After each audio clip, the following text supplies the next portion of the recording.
My name's Dewey McLeod, and I'm coming today to record this video to tell my testimony about how I became debt free, how I dug my way, by the grace of God, I dug my way out of debt.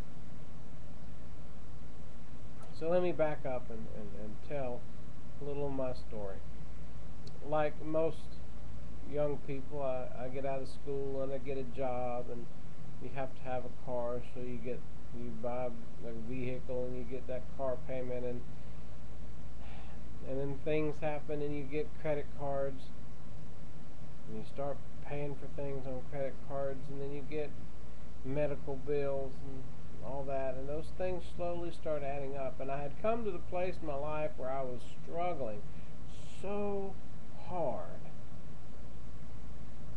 just to make it through the month. Had more month at the end of my money, and really was struggling to make it into the green, to make it out of the red each month, and was juggling one bill versus this bill. This bill can go this late before we really get in trouble, and so we'll put it off a little longer, and it was such a tight time in my life, and had a hard time balancing checkbooks at the time, writing stuff down wrong, not writing stuff down, having checks bounced. It was just a horrible time. And I remember praying and asking God to please help me get out of debt. And the Lord spoke to my spirit, and He spoke to my heart, and I remember Him saying, I didn't get you in debt. I didn't place you here. And I'm not going to snap my finger and get you out.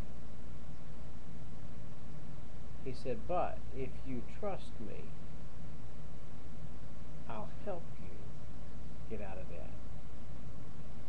So I said, okay, because I trust you, Lord.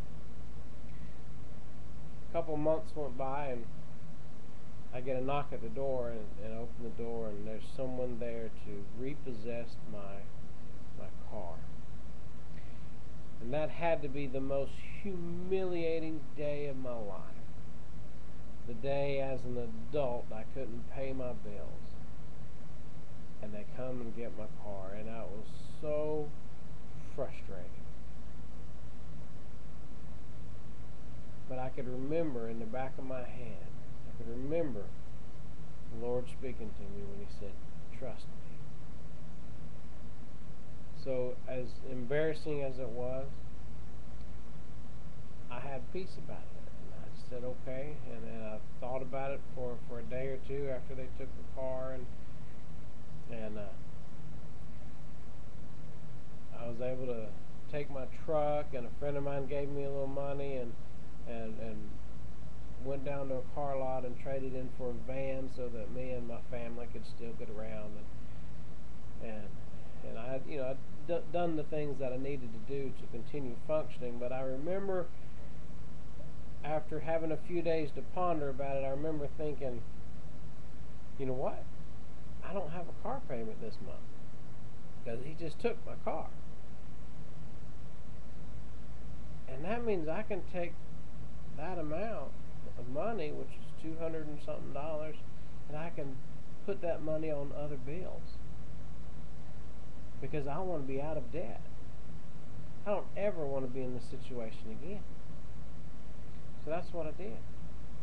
I began taking that money and placing that money on other bills. And after about a year, I just about had all my other bills paid off. And I went to pick up my paycheck one day, and there was about 25% missing. Come to find out, that car company had took me to court, and I didn't know it, and had garnished my wages. Another very embarrassing day, as I had to go through my employer's personnel department to find out why my money had been garnished. It was a very frustrating time again. But once again, as I had time to let that soak in, it hit me that, you know what, over the last year, I paid off all my other bills. And although it's going to be really, really tight, we can handle it now. And when it's all done, when they're done garnishing my wages, it'll be over. I won't owe any more.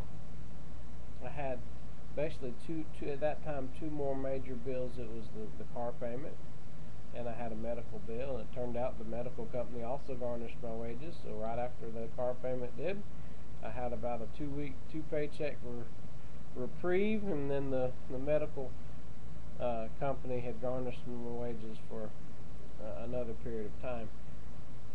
But during that time, I struggled so hard, and it was embarrassing, and we had to give up a lot of stuff. There's a lot of that time we didn't have any kind of television. We didn't have, as far as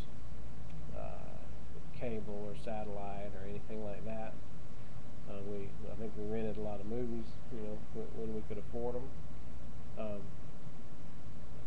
But that was it, and we didn't have cell phones. Couldn't afford them. Couldn't. So there was a lot of little things that we did without. But we survived. There were a lot of comforts that we did without, but we survived. We found a way to continue to function and live, without some of these things that we think are necessities. And over the course of about 2.5, maybe 3 years, I got completely out of debt. Completely out of debt. And I can remember the day that I was totally debt-free. I had paid off the last credit card.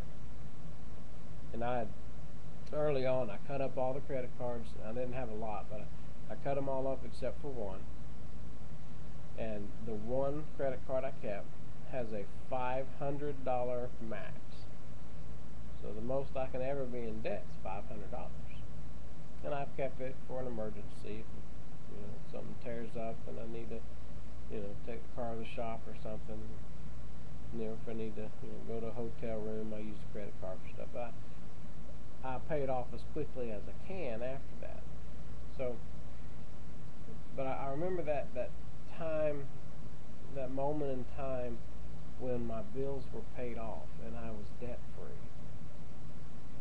It was such a glorious moment where that weight, that burdenous, heavy weight that had been on my back of owing somebody money was finally off my back.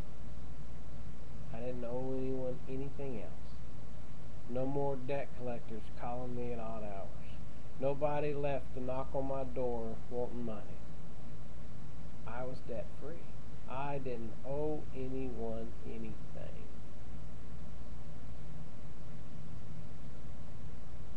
And my point of this video is,